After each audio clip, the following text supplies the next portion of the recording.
Shalom Bapak, Ibu, dan saudara-saudara yang dikasihi Tuhan. Selamat pagi, selamat hari Minggu, selamat kita berbakti di dalam kasih karunia Tuhan Yesus Kristus. Saudara, pagi hari ini tak terasa kita sudah memasuki bulan yang baru lagi, bulan Juni.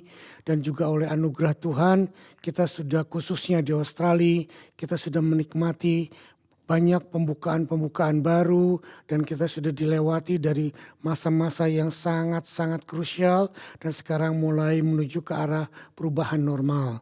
Untuk itu kita sungguh-sungguh mengucap syukur kepada Tuhan dan juga mengucap syukur buat kebaikan dan pemeliharaan Tuhan selama ini. Dan sebelum kita mulai firman, ada baiknya kita tundukkan kepala dan kita berdoa, kita minta Roh Kudus untuk berbicara kepada kita masing-masing. Bapa kami yang di sorga, kami bersyukur dan berterima kasih kalau Engkau telah pimpin, Kau telah urapi, Kau telah bawa memasuki hari demi hari, minggu demi minggu, bulan demi bulan. Dan sekarang kami masuk kembali Tuhan kepada era yang baru, kami menuju kepada era yang normal dan norma-norma yang baru yang Kau tetapkan. Sekarang kami mau belajar firman, kami percaya Tuhan urapan-Mu ada di tengah-tengah kami, baik bagi hamba-Mu yang berbicara, baik bagi kami semua yang mendengar, dan juga kami berdoa Tuhan bukan mau jadi pendengar saja, tetapi kami juga mau menjadi pelaku-pelaku kebenaran firman-Mu. Roh Kudus Kau ilhamkan, Kau buat kami untuk mengerti dengan pengertian yang sederhana, sehingga olehnya kami mau mengaplikasikan firman-Mu dalam kehidupan kami sehari-hari. Dalam nama Tuhan Yesus Kristus, haleluya, amin. Bapak Ibu Saudara yang dikasihi Tuhan, kembali sebelum saya lupa, setelah selesai khotbah nanti kita akan persiapkan diri untuk masuk perjamuan kudus. Dan bagi saudara yang belum siap perjamuan kudus, tolong sekarang bisa ambil roti dan anggur saudara dan bisa dipersiapkan. Dan setelah itu bagi saudara yang punya kebutuhan, yang mau didoakan, yang sakit, yang punya masalah, yang juga mengalami banyak tantangan, struggling, saudara pengen konseling, saudara pengen berbicara kepada saya, kepada kami hamba-hamba Tuhan, silakan ikut Zoom setelah ibadah ini selesai. Saya dan Ibu Gembala akan ada di Zoom itu dan kami akan bersama-sama bertemu muka dengan Anda lewat Zoom dan kami akan mendoakan Anda. Dan bagi yang kangen, yang sudah lama tidak bertemu, juga kita bisa bertatap muka lewat Zoom. Itu pemberitahuan saya. Dan sekarang mari kita konsentrasi kembali kepada firman Tuhan. Nah, judul firman yang saya dapatkan pada hari ini, dan saya sudah gumulkan beberapa minggu, ini sebetulnya sudah beberapa minggu ada di dalam hati saya, Tuhan taruh di hati saya bahwa apa yang sedang terjadi dalam keadaan kita sekarang yang kita kenal adalah COVID dan masa pemulihan. Nah, demikian juga dengan Tuhan. Tuhan akan memulihkan segala sesuatu yang hilang dalam kehidupan kita. Dan saya memberi judulnya Payback Time or Balancing Your Book. Saya ulangi, Payback Time or Balancing Your Book. Nah, keadaan seluruh dunia saat ini pada masa menghadapi COVID yang terjadi, yang kita sebut pandemik COVID-19 yang hampir melanda seluruh dunia, sudah ada, saya sangat yakin sudah ada dalam agenda Tuhan. Karena tidak mungkin ada kejadian yang begitu luas, yang begitu besar dan begitu berdampak kepada hampir semua umat manusia tanpa diizinkan Tuhan bisa terjadi. Saudara perhatikan perkataan saya, diizinkan Tuhan. Bukan karena Tuhan yang membuatnya, bukan karena Tuhan yang menciptakan COVID. Dan saudara percayalah bahwa di balik semua keadaan banyak orang berkata, mungkin saudara argue dengan saya bahwa kalau memang Tuhan baik kenapa diizinkan. Nah, mari jangan argue dulu, tetapi mari kita lihat bahwa segala sesuatu di dunia ini terjadi, baik buruk maupun baik, berkat maupun tidak diberkati, wabah maupun kesukaan, bahagia maupun sengsara, hidup atau mati, itu semuanya ada di dalam kendali Tuhan. Dan saya percaya itu semuanya ada di dalam rencana Tuhan. Memang tidak disebutkan di dalam Alkitab secara spesifik bahwa akan ada wabah COVID-19. Tetapi kalau kita pelajari dengan seksama, maka akan kita temukan banyak kejadian yang ditulis di dalam Alkitab hampir sama dengan keadaan yang sedang kita hadapi sekarang ini. Kita ambil contoh dalam Kejadian, bangsa Israel adalah sebagai umat pilihan Tuhan dari dulu sampai selama-lamanya. Dia adalah umat pilihannya dan tidak akan pernah berubah. Dan kita anak-anak Tuhan rohani yang sudah ditebus dengan darah Tuhan Yesus Kristus, yang sudah bertobat dan sudah menjadi anak Tuhan rohani di akhir zaman. Kita adalah Israel rohani. Nah, itu sebabnya saya mengambil contoh kepada kehidupan bangsa Israel. Pada waktu bangsa Israel setia, berpegang teguh pada firman dan hidup dengan iman yang benar dalam tuntunan Tauratnya Tuhan. Tuhan memberkati mereka dan Tuhan melindungi mereka dari kepala sampai telapak kaki dan tidak ada satupun yang bisa menggoncangkan mereka. Tetapi pada waktu mereka mulai berubah setia dan mengikuti Allah-Allah lain, Allah dalam huruf kecil. Dan Tuhan sudah memperingati lewat nabinya, lewat firman-Nya, lewat keadaan. Tetapi mereka masih tetap keras kepala. Maka Tuhan akan memukul mereka, mencambuk mereka dengan kejadian, dengan bencana, dengan wabah. Dan bahkan yang paling parah, kalau mereka masih terus keras kepala, maka Tuhan akan mengizinkan bangsa lain menguasai mereka. Yang kita kenal beberapa bangsa yang pernah menjajah Israel. Salah satunya adalah Babylon, salah satunya adalah Persia, dan lain sebagainya. Nah saudara, itulah keadaannya, gambaran secara historicalnya. Dan sekarang keadaan yang kita hadapi saat ini adalah wabah yang diizinkan Tuhan dihadapkan kepada kita seluruh umat manusia. Ada yang mirip-mirip di dalam cerita dari kitab Habakuk. Nah, mari kitab Habakuk kita lihat dalam sejarahnya. Kitab Habakuk ditulis pada waktu 640 sampai 615. Saya ulang, 640 615 before Christ atau BC, sebelum Yesus lahir. Pada waktu bangsa Israel dalam keadaan yang sangat buruk, menyembah berhala, dan Tuhan marah, dan Tuhan membiarkan mereka jatuh ke dalam kekuasaan tentara Babylon. Tema utama dari kitab Habakuk ini berbicara tentang bagaimana mungkin Tuhan mengizinkan bangsa pilihannya, umat pilihannya dijajah, dihajar oleh bangsa Babylon, karena sebetulnya bangsa Babylon melakukan itu. Di baliknya adalah ada rencana ilahinya Tuhan, karena itu sudah direncanakan oleh Tuhan. Nah, mari kita belajar. Kitab Habakuk berkata bahwa Tuhan yang menghakimi bangsa-bangsa. Bahkan bangsa Babylon juga setelah dipakai Tuhan menghukum bangsa Israel atau menjajah bangsa Israel. Tetapi bangsa Babylon juga akhirnya dihancurkan oleh kerajaan Persia pada tahun 5309 sebelum Kristus. Nah, untuk itu mari kita masuk lebih dalam. Kita lihat pada waktu dalam keadaan kesesakan seperti itu, Tuhan memakai seorang nabi yang bernama Nabi Habakuk. Dan Nabi Habakuk ini berdoa kepada Tuhan. Yang terambil dari Habakuk pasal 3 ayat 1 sampai 6. Yuk kita baca. Kalau saudara punya Alkitab, buka Alkitab saudara. Habakuk pasal yang ketiga ayat 1 sampai ke 6 berbunyi demikian. Doa Nabi Habakuk menurut nada ratapan. Saudara perhatikan. Nada ratapan. Saudara, saya mau sedikit jelaskan. Meratap beda dengan komplain atau protes. Nah, saudara, meratap adalah mengeluh tentang keadaan yang tidak sesuai dengan apa yang seharusnya terjadi.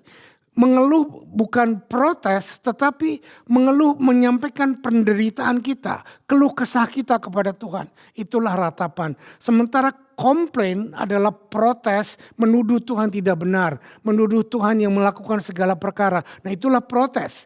Dan protes di hadapan Tuhan tidak baik.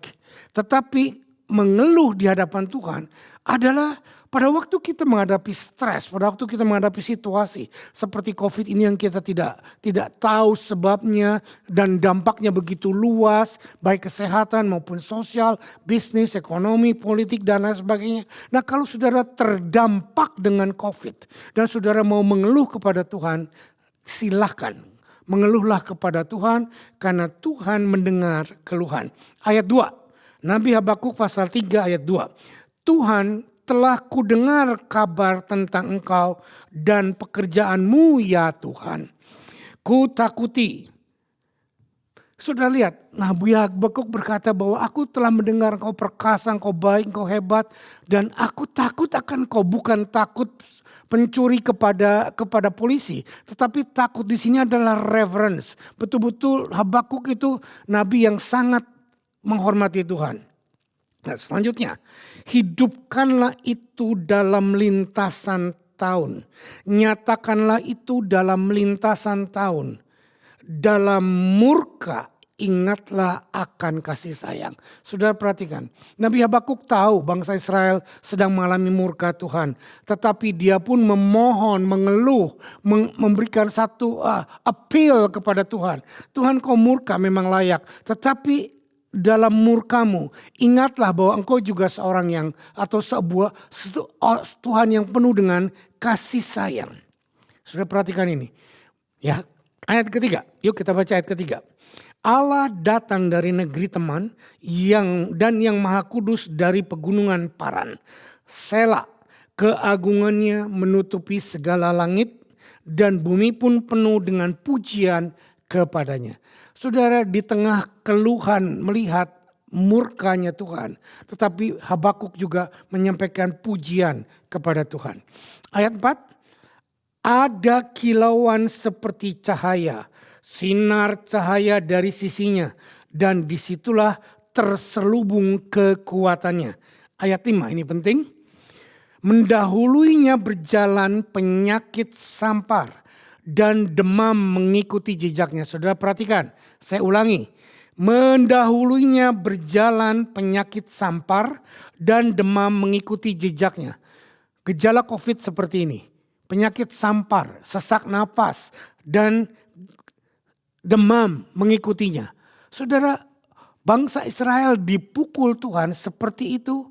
Dan sekarang kita hampir berhadapan dengan yang sejenis dengan pandemik yang seperti itu. Jadi, tapi ingat, saya tidak berkata bahwa Tuhanlah yang membuat pandemi COVID-19. No. Jangan salah mengerti. Tetapi Tuhan mengizinkan itu. Ayat 6 kita lihat. Ia berdiri, maka bumi dibuatnya bergoyang. Ia melihat berkeliling, maka bangsa-bangsa dibuatnya melompat terkejut. Hancur gunung-gunung yang ada sejak purba.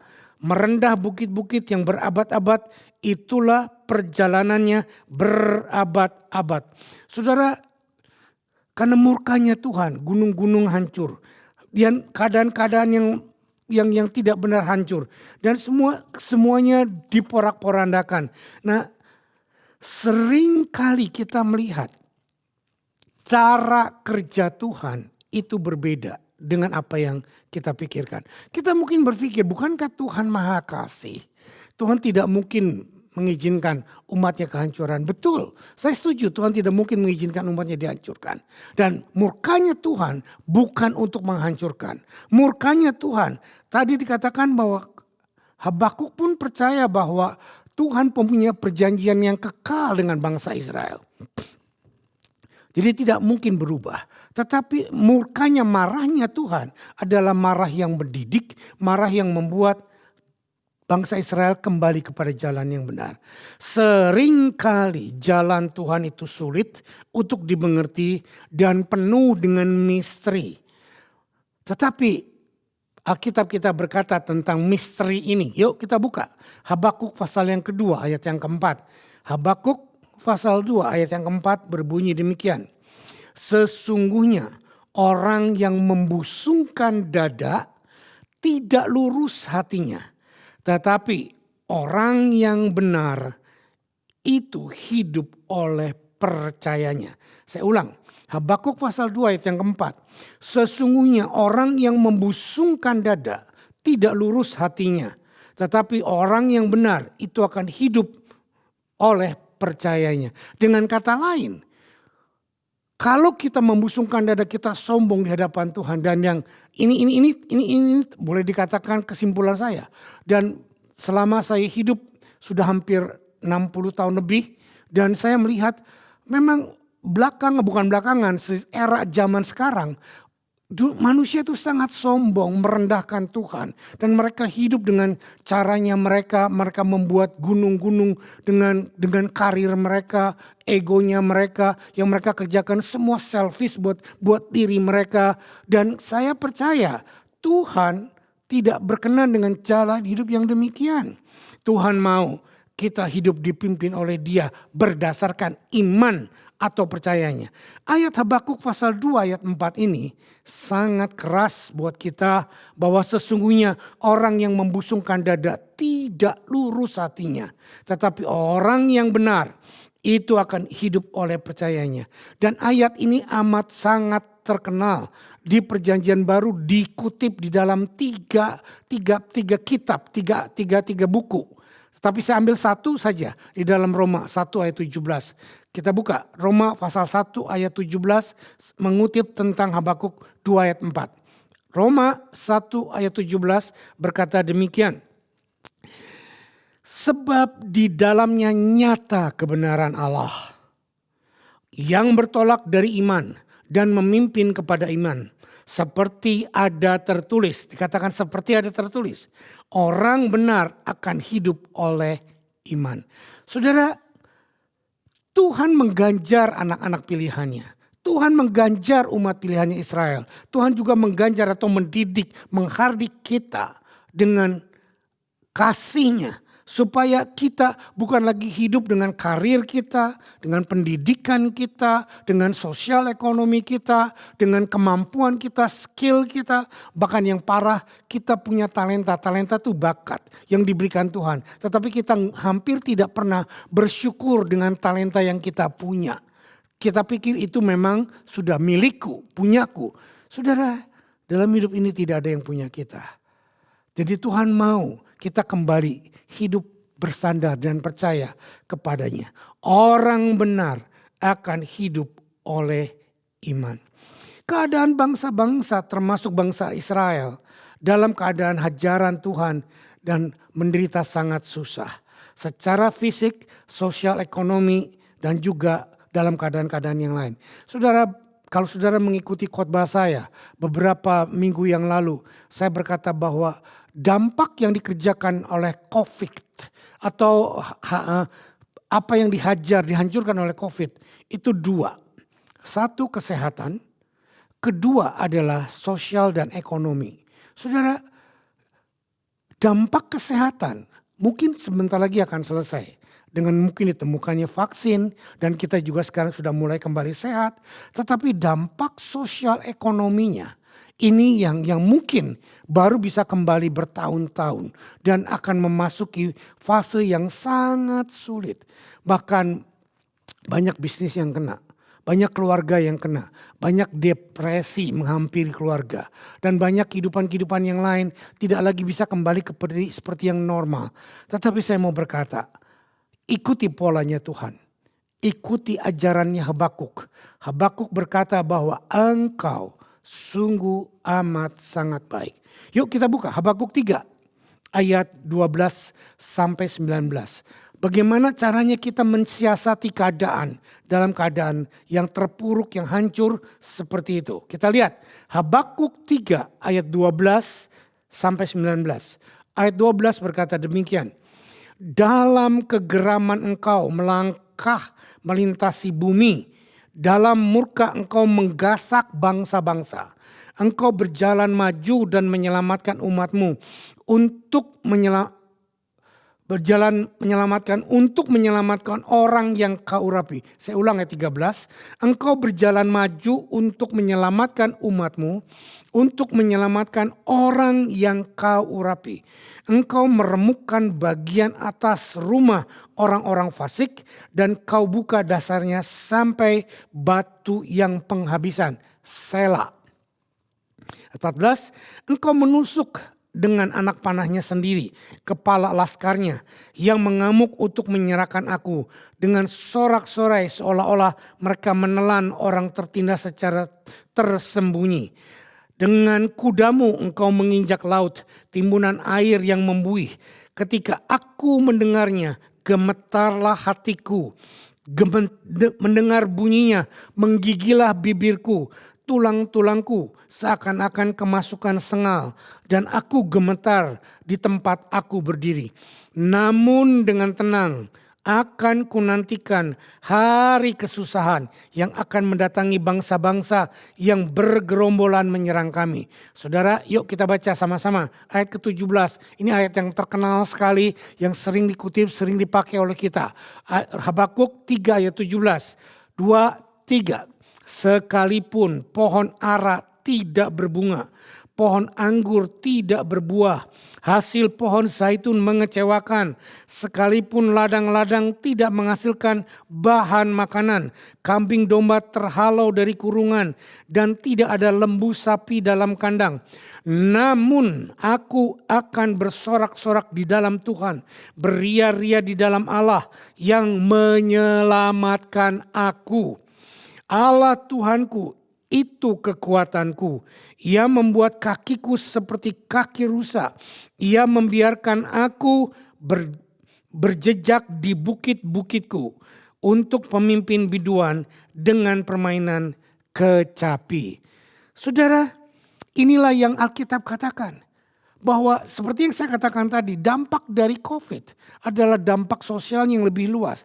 Dan mari kita ambil sikap seperti bangsa Israel. Seperti Nabi Habakuk dalam doanya yang berkata, sekalipun pohon ara tidak berbunga, pohon anggur tidak berbuah, pohon zaitun mengecewakan, sekalipun ladang-ladang tidak menghasilkan bahan-bahan makanan, kambing domba terhalau dari kurungan, dan tidak ada lembu sapi dalam kandang.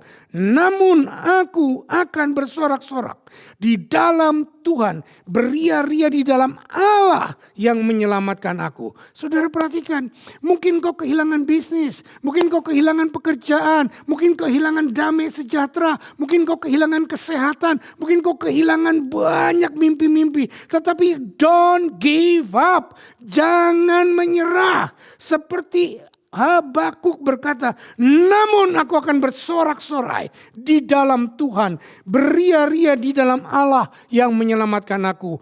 Allahku itulah kekuatanku. Ia membuat kakiku seperti kaki rusa. Ia membiarkan aku berjejak di bukit-bukitku. Saudara perhatikan. Mari kita ambil aplikasikan ini dalam hidup kita. Tuhan menguatkan kaki kita untuk berjejak di atas bukit-bukit COVID. Di atas dampak daripada kehidupan. Mungkin bisnis kita hilang. Mungkin sekolah kita ambles. Atau mungkin apa saja yang kita harapkan sementaranya tidak terjadi. Mari jangan terpuruk. Jangan bilang mati aku, habis aku. Tapi kita berkata, namun aku akan bersorak-sorai. Namun aku akan beria-ria. Bukan karena harta. Bukan karena sukses, bukan karena kehebatan, bukan karena achievement. Tetapi karena satu hal, Tuhan Allahku ada bersama dengan aku. Haleluya, haleluya. Dan kalau kita punya sikap iman yang seperti ini, saudara perhatikan, Tuhan tidak akan tinggal diam. Karena kalau Tuhan mengizinkan kita dihancurkan, Tuhan juga berjanji akan memulihkan. Tuhan berjanji tidak akan meninggalkan kita dalam kehancuran. Yuk kita lihat beberapa janji Tuhan yang diberikan untuk pemulihan bagi bangsa Israel, bagi kita yang kena dampak COVID. Saya mau bernubuat, ada pemulihan di dalam Tuhan. Don't give up. Lalu kita lihat di dalam Joel pasal 2 ayat yang ke-25. Alkitab berkata kepada Prophet Joel, kepada Nabi Joel, I will restore you the year that the swarming locust has eaten, the hopper, the destroyer, the cutter, my great army which I send among you. Sudah perhatikan. Kalau saudara tadi argue dengan saya bahwa banyak sekali orang bilang, mana mungkin Tuhan yang baik kok mengizinkan kehancuran. Saudara baca ayat ini, yuk sekali lagi kita baca. I will restore to you the years that the swarming locust has eaten. The hopper, the destroyer, and the cutter, my great army, which is I send among you. Siapa saudara? My great army, which is I send among you. Lagi saudara, my great army, which is I send among you. Saudara, COVID dijadikan alat oleh Tuhan untuk memakai kita kembali kepada Dia. Bukan untuk menghancurkan kita, bukan untuk membinasakan kita. Dan Tuhan berjanji lewat Nabi Yoel bahwa I will restore the year. Bukan cuma kita baru bulan, belum the year. Tuhan akan merestore. Saudara dengar baik-baik. Nobody can pay back like God pay you back. Saya repeat. Nobody can pay back like God pay you back. Jangan harapkan government, jangan harapkan teman bisnis, jangan harapkan orang tua, jangan harapkan konglomerat yang menolong kita. Harapkan Tuhan sendiri akan payback. Tuhan sendiri akan payback. God has a new thing. Maaf kalau saya Inggris-Inggrisan karena rasanya lebih mantep komentar ini dalam bahasa Inggris. God has a new thing He want to birth. Not just through you, but in you. Tuhan punya banyak hal-hal yang baru yang ingin dilahirkan. Bukan cuma melalui engkau, tetapi di dalam engkau. Don't complain because the water broke. That is the sign that baby is coming. Get ready. Jangan marah, jangan frustasi pada waktu engkau mengalami sakit bersalin. Apalagi pecah ketuban bagi wanita yang melahirkan. Pecah ketuban dan sakit itu adalah tanda bahwa akan lahir seorang baby yang mungil, yang indah, yang akan kau cintai, bahkan menjadi satu generasi penerus bagi engkau. Saudara, kesakitan sekarang bisa merupakan birth pang atau sakit bersalin dan merupakan water brook, air yang pecah dari ketuban dan untuk membuat jalan anak keluar. Siapa tahu lewat kesakitan sekarang, lewat ketidakberdayaan sekarang, God's restore you. Get ready. The long waiting is ending. Increase is coming. New level is coming. Healing is coming. The right people is coming. Amen. Oke, untuk selanjutnya. Tadi saya kutip di dalam Joel pasal 2 ayat 25. Tetapi sekarang saya mau bacakan Joel pasal 2 ayat 18 sampai 27. Supaya saudara bisa mengerti bahwa bukan cuma satu ayat ini. Tetapi banyak ayat di mana inilah Tuhan yang menjanjikannya. Joel 2 ayat 18 berkata demikian. Tuhan menjadi cemburu karena tanahnya dan ia belas kasihan kepada umatnya. Sudah lihat? Tuhan cemburu. Lihat bahwa lihat Tuhan berbelas kasihan. Melihat kita dalam keadaan sengsara. Melihat kita dalam keadaan susah. Melihat kita dalam keadaan nangis, mengeluh, memberikan ratapan kepada Dia. Dan jatuhlah belas kasihannya. Ayat 19. Tuhan menjawab katanya kepada umatnya. Sesungguhnya aku akan mengirimkan kepadamu gandum, anggur dan minyak, dan kamu akan kenyang memakannya. Aku tidak akan menyerahkan kamu lagi menjadi celah bagi bangsa-bangsa. Yang datang dari utara akan kujauhkan daripadamu dan akan kuusir ke satu negeri yang kering dan tandus. Barisan mukanya ke laut timur dan barisan belakangnya ke laut barat. Maka bau busuknya dan bau anjirnya akan naik sebab ia telah melakukan perkara yang besar. Ayat 21, jangan takut. Hai tanah, bersorak-soraklah dan bersukacitalah sebab juga Tuhan telah melakukan perkara yang besar. Jangan takut, hai binatang-binatang di padang, sebab tanah gembalaan di padang gurun menghijau. pohon menghasilkan buahnya, pohon ara dan pohon anggur akan memberi kekayaannya. Hei Bani Sion, bersorak-soralah dan bersukacitalah karena Tuhan Allahmu. Sebab telah diberikannya kepadamu hujan pada awal musim dengan adilnya, dan diturunkannya kepadamu hujan pada awal dan hujan pada akhir musim seperti dahulu.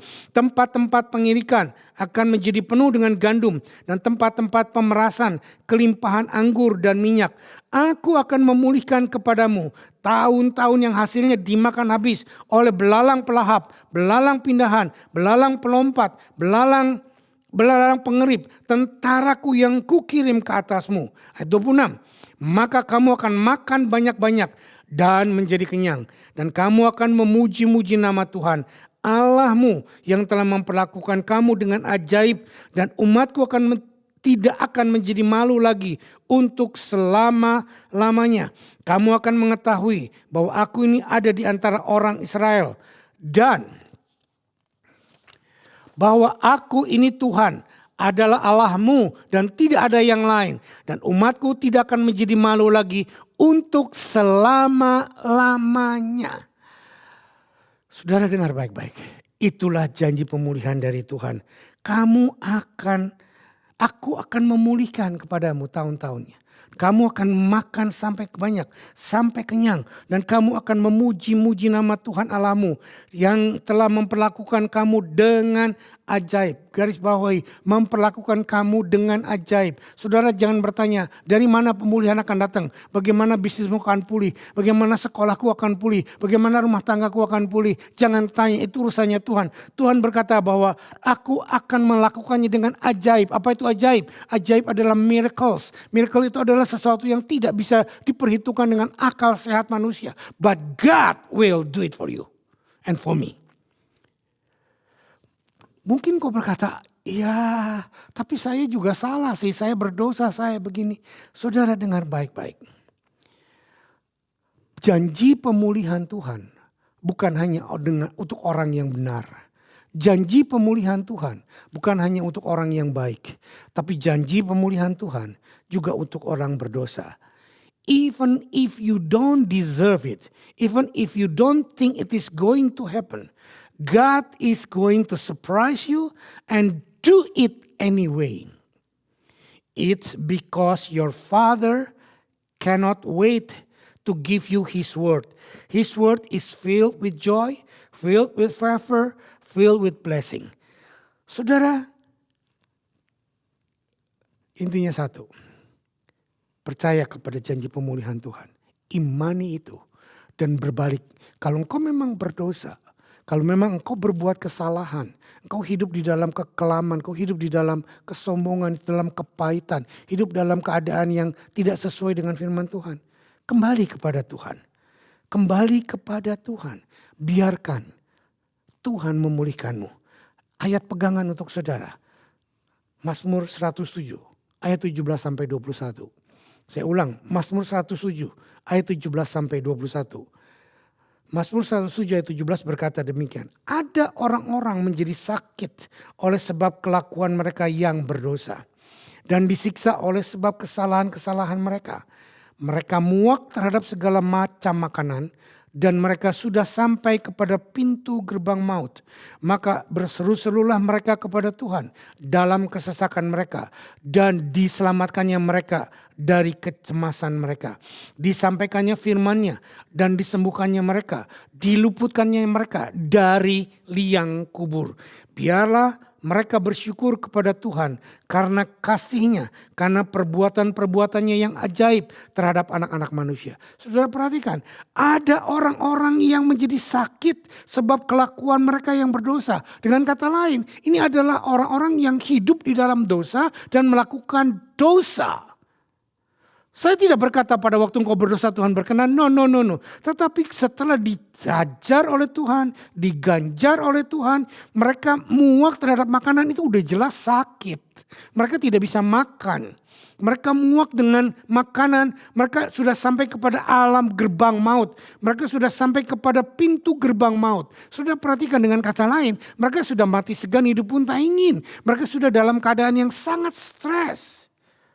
Tetapi mereka tidak otomatis langsung dipulihkan. Ayat 19, mereka berseru-serulah mereka kepada Tuhan dalam kesesakan mereka. Dan diselamatkannya mereka dari kecemasan. Kuncinya adalah kembali dan berseru. Return to God, return to the Lord. Kembali kepada Tuhan, berteriaklah kepada Tuhan. Dan Tuhan mendengar teriakanmu. Tuhan mendengar apa keadaanmu. You may be down, but that's not your final destination. God is saying, get ready to rise. Get ready for favor. Get ready for breakthrough. Get ready for healing. What was meant for your harm, God is turning to your advance. What was meant for your harms, God is turning to your advance. Mungkin memang musuh atau iblis atau dunia atau kejahatan atau kedagingan mencoba menghancurkanmu. Dengan memang untuk membinasakanmu. Tetapi Tuhan mau mengubah itu menjadi satu pengalaman indah dalam hidup saudara. Kita mungkin pernah jatuh, tapi mari kita bangkit. Terlalu banyak kita diajarkan bahwa kita harus performance. Kita harus do something. Dan pada waktu orang bertanya, siapa kamu? Who are you? Dan kita sering menjawab, I am nurse. I am doctor. I am engineer. But that is not the truth. The truth is that this is what you do, not who you are. Who you are is not doctor. It's not a pastor. Who you are is the child of Most High God. Saudara dengar baik-baik. Mungkin kita berdosa. Itu bukan jati diri kita. Mungkin kita ngedrugs. Itu bukan jati diri kita. Mungkin kita menipu. Itu bukan jati diri kita. Tapi itu yang kita lakukan. Jati diri kita, sesungguhnya kita adalah ciptaan Tuhan. Anak Tuhan. Mari kembali kepada jati diri kita. Mari kita kembali kepada value kita. Kita punya value bukan ditentukan oleh pendidikan. Kita punya value bukan ditentukan berapa banyak akun bank kita di bank. Kita punya value bukan ditentukan seberapa bagus pakaian kita. Seberapa bagus mobil kita. Seberapa bagus rumah kita. No. Kita punya value ditentukan dengan who you are in the eyes of Christ. Di dalam mata Yesus. Nothing that you can change your value because you come from the Creator. Tidak ada yang bisa mengubah value atau nilai saudara di mata Tuhan. Karena Anda berharga di mata Tuhan. Bukan karena achievement, bukan karena pendidikan, bukan karena sosial. Tetapi Anda berharga di mata Tuhan karena Anda anak-anaknya. When you have this mentality, faith mentality. Pada waktu Anda punya iman yang mentalitasnya seperti ini. Yes, we make mistake. Nah, yes, we fall into sin. Yes, we doing something horrible. Tapi ingat, go back to the Lord. Go back to the Lord. Go back to the Lord. When you go back to the Lord, He not only just forgive you, He forget everything, our sin, our mistakes. Quit remembering. Berhenti untuk mengingat kesalahan kita. Berhenti untuk mengingat kejatuhan kita. Berhenti untuk mengingat hidup di dalam kehancuran kita. Ingatlah bagaimana kebaikannya Tuhan. Your performance isn't perfect, but you are accepted and approved by God. Saya ulang.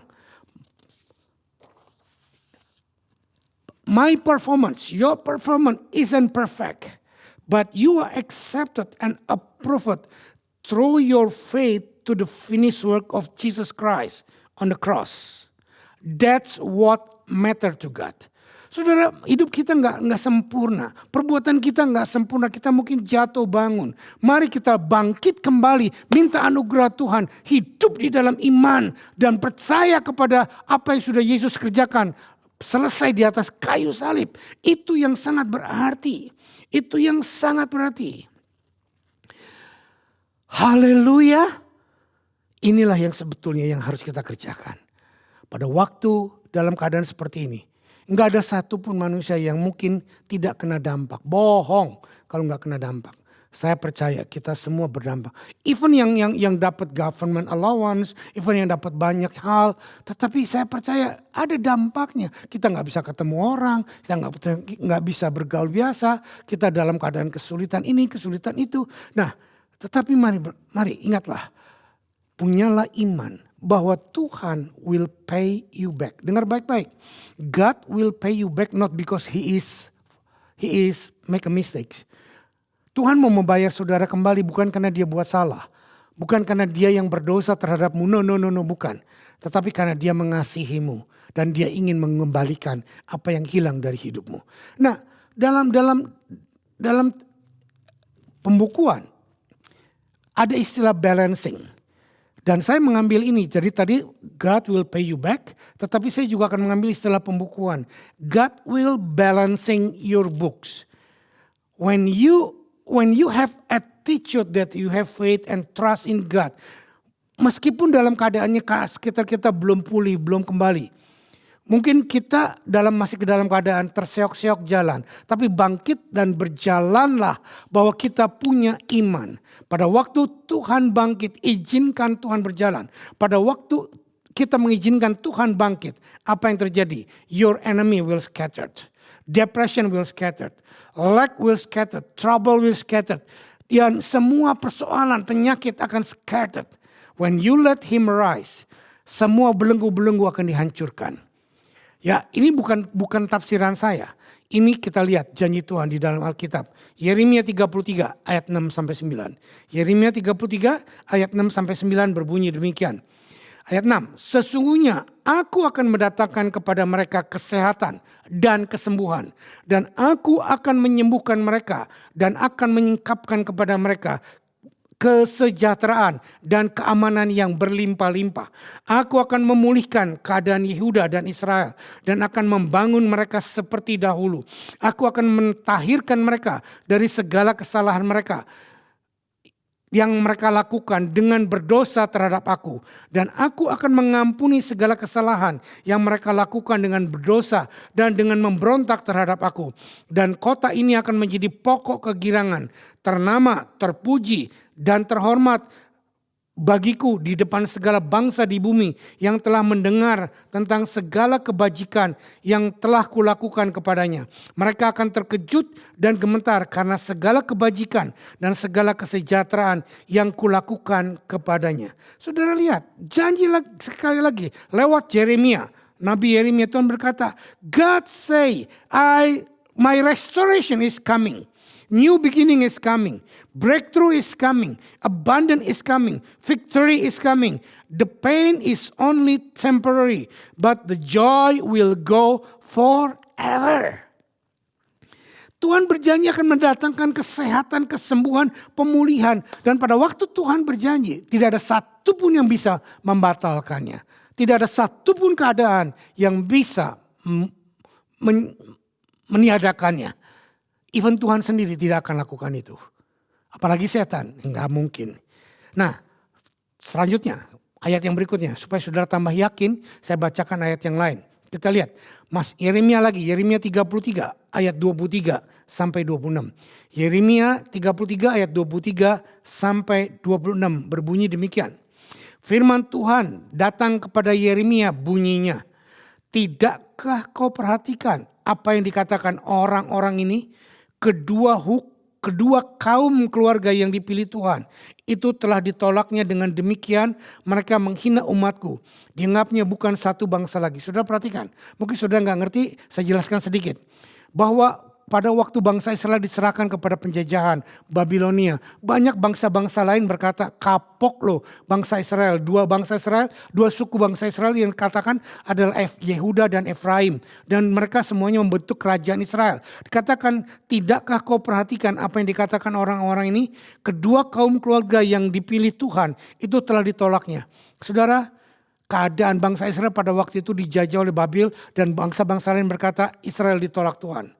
Dengan demikian mereka menghina umatku. Dianggapnya bukan satu bangsa lagi. Mungkin keadaan kita sekarang dalam keadaan terpuruk. Bisnismu hancur. Keadaan ekonomi porak-poranda. Masa depanmu gak jelas. Kelihatannya sepertinya sekarang ini dalam keadaan susah. Dan banyak orang berkata, nah lo kalau lu anak Tuhan kok kenapa lu begitu? Kenapa lu ngalami begini? Saudara, ayat 25, kita baca ayat 25. Yuk kita baca bersama-sama. Ayat 25 berkata, beginilah firman Tuhan.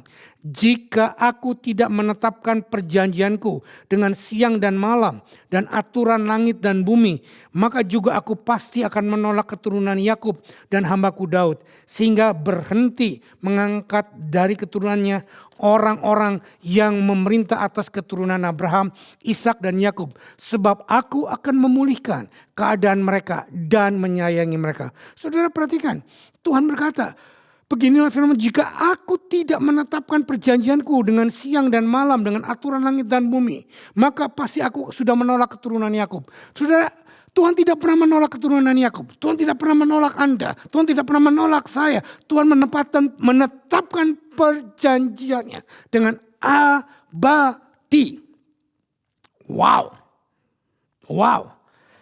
Ayat 26 kita baca bersama-sama. Maka aku juga pasti akan menolak keturunan Yakub dan hambaku Daud, sehingga berhenti mengangkat dari keturunannya orang-orang yang memerintah atas keturunan Abraham, Ishak dan Yakub. Sebab aku akan memulihkan mereka, keadaan mereka dan menyayangi mereka. Saya mengutip dari The Message, Alkitab terjemahan The Message. Sangat bagus bunyinya, berkata demikian ayat 26. I will give them back everything they lost. I will give them back everything they lost. The last word is I have mercy on them. Saudara perhatikan, Tuhan berjanji akan memulihkan semua yang hilang, semua yang kita rugi, semua yang kita amblas, semua yang kita yang seharusnya Tuhan berikan kepada kita yang belum kita nikmati. Sekarang Tuhan berjanji, I will have mercy on them. Saudara, saya tidak menyuruh Anda untuk declare, saya tidak menyuruh Anda untuk klaim. Saya tidak menyuruh Anda untuk tengking dan lain sebagainya. Tapi saya berkata bahwa milikilah iman dan percayalah bahwa Tuhan penuh dengan kasih karunia. I have mercy on them. Kalau Tuhan berjanji memulihkan, bukan karena kita benar, bukan karena kita baik, bukan karena kita hebat, bukan karena kita puasa, tetapi karena Dia benar, Dia baik, dan karena kita punya iman dan Dia penuh dengan belas kasihan, maka iman dengan belas kasihan bersatu dan Tuhan memulihkan. Dalam kitab accounting, di dalam pembukuan, ada yang istilahnya balancing. Atau kita menyeimbangkan antara profit and loss, antara rugi dan untung. Dan kalau kita mungkin selama ini rugi, kita mengalami defisit, kita mengalami pembukuan kita di hadapan Tuhan atau di hadapan saya sendiri, kita sedang minus, kita sedang merah. Kembali kepada Tuhan. Miliki iman kepada Tuhan. Dan percayalah dengan His mercy, dengan anugerahnya, maka Dia akan membuat balancing yang loss itu. Apa yang harus kita lakukan? Saudara, the way God will balancing our life is by take all bad losses and sin to Himself and give us His blessing, righteousness and glory in return. Saudara, ini luar biasa. Tuhan yang berjanji akan mengembalikan semua yang hilang dari kita. Dia sudah mengambil kerugian kita. Dia sudah mengambil dosa kita. Dia sudah mengambil kebodohan kita. Dia sudah mengambil kesakitan kita. Dia sudah mengambil semua kehancuran kita di atas kayu salib. Dia tempelkan ke dalam dirinya. Dan dari kayu salib, Dia berikan kemuliaannya. Dia berikan berkat-Nya. Dia berikan semua janji-janjinya. Dia berikan semua penyediaannya. Yang loss dia ambil. Yang balancing dia berikan. Supaya dia membalancing pembukuan kita. Haleluya. Dan saya akan beberapa ayat lagi saya akan selesai. Saya akan materaikan apa yang saya katakan dengan bukan cuma di perjanjian lama, tetapi di dalam perjanjian baru pun Tuhan berkata, Matius 11 ayat 28 sampai 30 berkata demikian. Yuk kita buka Matius 11 ayat 28 sampai 30. Ayat 28 berkata, marilah kepadaku semua yang letih lesu dan berbeban berat. Aku akan memberi kelegaan kepadamu. Pikulah kuk yang kupasang dan belajarlah padaku. Karena aku lemah lembut dan rendah hati. Dan jiwamu akan mendapat ketenangan. Sebab yang kupasang itu enak dan bebanku pun ringan. Saudara, tadi saya sudah jelaskan bahwa pada waktu kita punya attitude faith. Pada waktu kita punya attitude trust God. Pada waktu kita dalam keadaan berdosa apapun. Dalam keadaan kehilangan apapun. Dalam keadaan tidak punya apapun. Tetapi kita datang kepada Tuhan. Dan Tuhan sendiri berkata, come to me, mari kepadaku. Semua yang letih lesu dan berbeban berat. Aku akan memberikan kelegaan. Inilah yang dia katakan bahwa kelegaan dari atas kayu salib. Dia curahkan kepada kita. Tetapi seringkali kesalahan kita pada waktu kita datang kepada Tuhan. Kita berdoa dengan nangis. Kita berdoa dengan segala macam cara. Lalu kita merasa ringan bebannya.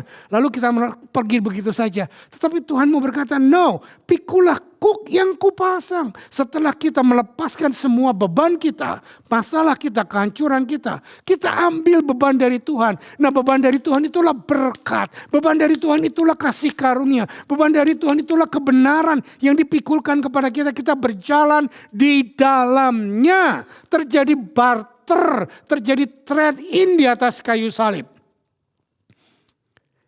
Amin. Banyak kita anak-anak Tuhan kesalahannya. Waktu susah, waktu sukar, waktu sulit, waktu banyak beban dosa, kita datang kepada Dia. Tetapi setelah itu kita mau melenggang kangkung. Saya mau berkata, jangan lakukan itu. Barter, ambil beban yang dari Tuhan. In the same way, God His promise that He will balance the book of our life. We all go through things that put us at deficit. Rough childhood, mungkin masa lalu kita yang jelek. The loss of loved one, kehilangan orang yang kita sayangi. Something that doesn't make sense. Sesuatu yang terjadi yang mungkin di luar akal sehat kita. Backstabbing, fitnah, kejatuhan dan lain sebagainya. Saudara, kalau hal itu semuanya terjadi, kayu salib memberikan jaminan. Datang kepada Dia dan Dia akan memberikan satu jaminan yang lain. Saudara, saya satu statement yang singkat. Life is not always fair, but our God is more than fair. Our God is the mercy God. You may go through season when you are out of balance, but God is going to settle the case. He will add up all your losses and disappointment and the heartaches, and He will pay you back everything. Yuk kita lihat beberapa ayat terakhir, Yohanes 10 ayat 9 sampai 11. Yohanes 10 ayat 9 sampai 11 berkata demikian. Akulah pintu, barang siapa masuk melalui aku, ia akan selamat dan ia akan masuk dan keluar menemukan padang rumput. Pencuri datang hanya untuk mencuri, membunuh dan membinasakan. Aku datang supaya mereka mempunyai hidup dan mempunyai dalam segala kelimpahan. Akulah gembala yang baik. Gembala yang baik memberikan nyawanya bagi domba-dombanya. Saudara, perhatikan. Tuhan bilang, akulah gembala yang baik. Akulah pintu, masuk lewat aku. Ini konfirmasi dari ayat yang tadi. Marilah kepadaku dan aku akan mendapat kelepasan. Marilah lewatlah pintu. Pintu adalah Yesus pribadinya. Masuk dan datang kepada Dia dan keluar pun lewat Dia. Dia adalah jalan yang keluar menuju padang rumput yang hijau. Pencuri datang, COVID datang, kejadian datang, perceraian datang, penyakit datang, kebangkrutan datang, persoalan datang. Hanya untuk mencuri, membunuh dan membinasakan. Tetapi aku datang, siapa? Yesus. untuk mempunyai hidup dan mempunyainya dalam segala kelimpahan. Saudara, banyak orang menyalahartikan ayat ini yang berkata hidup kelimpahan cuma di bumi. No, hidup kelimpahan di bumi dan di sorga. Ada juga banyak yang berkata hidup kelimpahan nanti di sorga. No, saya percaya Dia datang untuk kita mempunyai hidup di bumi dan di sorga. Saya tidak percaya pertobatan kita, saya tidak percaya kehidupan benar kita, hidup bersama dengan Tuhan kita hanya untuk mati masuk sorga. Tapi ada yang lebih dari itu, yaitu bahwa kita hidup di bumi dengan kuasa kerajaan sorga. Karena Bapa Gembala yang baik, yaitu Sang Bapa, yaitu Yesus Kristus, Gembala yang baik telah memberikan nyawanya untuk kita hidup berkuasa di bumi dengan kuasa kerajaan sorga. Dan nanti kita akan memerintah bersama dengan Dia di kerajaan sorga yang kekal. Get in agreement with God. Dare to declare what He put in your heart. Be faithful with what in your hands, and God will works out the details of tomorrow. Mari kita sepakat dengan Tuhan. Tuhan sudah memberikan hidup buat kita. Di sini dan di sorga. Hidup yang berkelimpahan. God's love imperfects people. Saya ulang, God's love imperfect people. Yuk, sebagai ayat penutup kita lihat Lukas 15 ayat 20. Lukas 15 ayat 20 berkata demikian. Maka bangkitlah ia dan pergi kepada bapaknya. Ketika ia masih jauh, ayahnya telah melihatnya. Lalu tergeraklah hatinya oleh belas kasihan. Ayah itu berlari mendapatkan dia, lalu merangkul dan mencium dia. Saudara, inilah cerita anak bungsu yang menghilang. Waktu dia sadar, dia bangkit kembali kepada bapaknya. Dan ketika masih jauh, ayahnya telah melihatnya. Lalu tergeraklah hatinya oleh belas kasihan. Ayah itu berlari mendapatkan dia, merangkul dia dan mencium dia. Inilah gambaran. Mungkin saudara yang masuk dalam dosa. Mungkin saudara yang dalam keadaan bukan karena berdosa. Mungkin karena engkau kena dampak COVID. Mungkin karena engkau banyak membuat kesalahan dalam bisnis, dalam sekolah, dalam pergaulan. Sehingga engkau dalam hidup kehancuran. Mari kita kembali kepada Bapa. Bapa yang penuh dengan kasih itu menunggu kita. Bapa yang penuh dengan kasih. Pada waktu melihat kita datang. Dari jauh dia sudah melihat. Dan dia berlari mendapatkan. Lalu dia memeluk dan merangkul dan mencium kita. Dan dia berkata, saudara, berikan perjamuan pesta. Potong lembu sapi yang sangat tambun. Berikan cincin, berikan jubah, berikan kasut. Itulah tindakan Bapa yang penuh kasih. Most of the time, I believe that God loves us as long as we are making God decision. Banyak kali kita hanya berpikir Tuhan mencintai kita pada waktu kita melakukan yang baik, yang benar. Tetapi saya mau berkata, Tuhan tetap mencintai Anda dan saya. Meskipun kita jatuh dalam dosa. Meskipun kita sudah jauh dari Dia. Kasihnya tidak berubah. Saya mau berkata dengan sangat penuh respect. Sometimes spirit of religion atau roh agamawi membuat kita menjadi tertekan. Harus begini, lakukan ini. Harus begitu, lakukan itu. Tetapi saya mau berkata, Tuhan penuh dengan anugerah. Tuhan penuh dengan kasih. Dia tidak memalingkan wajahnya pada waktu engkau salah. Pada waktu engkau berdosa. Tetapi dia berkata, mari kepadaku. Seperti Bapa menunggu anak bungsu. Tuhan menunggu kita. Mari datang kepada Dia. Bapa, kami hampiri tata kasih karunia-Mu. Kami rindu mengalami pelukan-Mu. Kami rindu mengalami jamahan-Mu. Tuhan, kami tahu waktu kami bangkit, kami balik kepadamu. Kami memiliki Engkau. Kami memiliki segalanya. Kami memiliki value. Kami memiliki jati diri kami. Untuk apa kami ada di bumi. Untuk apa kami diciptakan. Untuk apa kami hidup. Yaitu untuk melakukan kehendak-Mu. Untuk berkuasa di bumi dengan kuasa kerajaan surga. Terima kasih Tuhan. Terima kasih kalau saat ini kami dalam keadaan terpuruk, kalau hari ini kami dalam keadaan sakit, kalau hari ini kami dalam keadaan papa, kalau hari ini kami dalam keadaan susah, kami datang kepadamu. Kami mau serahkan beban-beban hidup kami ini. Biarlah Tuhan, kami datang di kaki salib-Mu dan kami mau barter, kami mau ambil beban-Mu, kami mau ambil kasih-Mu, kami mau ambil karunia-Mu untuk hidup dalam kami. Terima kasih Bapa untuk korban-Mu di atas kayu salib.